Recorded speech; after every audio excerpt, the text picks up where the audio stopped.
रात जे तकरीबन 9 लगी 3 मिनटन ते एजेंट निकरी रहियो हूंदो आहे इस्लामाबाद लाइ। बस जो टाइम 10 हूंदो आहे, पर 10 लगी 39 मिनटन ताईं असांजी बस जो अतो पतो नाहे हूंदो।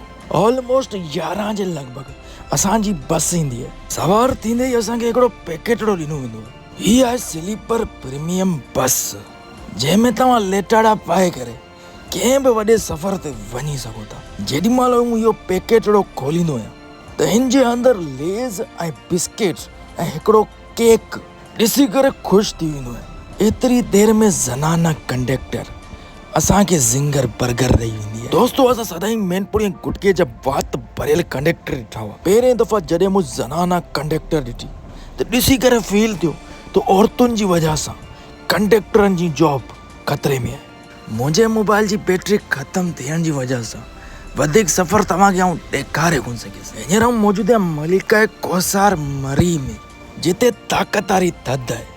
ईअं सम्झो त मई मां दिसंबर में अची वियोसि। मौसम जी सूरत हाल ॾिसी करे मूंखे ख़बर पई त इंसानु वॾो बेशुक्रो आहे। न सर्दी में ख़ुशि आहे ऐं न ई वरी गर्मी में। ख़ैर, सुबुह थींदे ई आउं निकिरी पवंदो आहियां कुदरत सां मुलाक़ात करणु। ऐं उहा मुलाक़ात कीअं रही उहा आउं ॿुधाईंदुसि तव्हांखे नेक्स्ट वीडियो में। तेसीं ताईं अल्लाह हाफ़िज़ नासिर। लाइक, शेयर ऐं सब्सक्राइब ज़रूरु करे छॾिजो।